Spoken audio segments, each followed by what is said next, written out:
Hello everyone, I am Asif. Today I am going to introduce you to a very useful built-in function in Python called len function. The word len stands for length. This function is mainly used to find the total number of items in a sequence such as a string, list or tuple. Sometimes we need to analyze a sentence or text. For example, how many words, how many characters, do we include spaces or not? Let's see how Python can help us.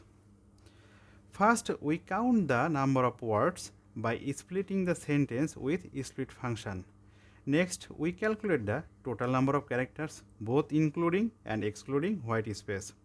To refine further, we replace spaces and count only the actual characters. Finally, we apply the isAlpha method inside a for loop to count the only alphabetic characters, ignoring spaces and punctuation. This simple approach highlights how flexible Python can be in handling text analysis with just a few lines of code. And above all, many thanks for being with us till the end.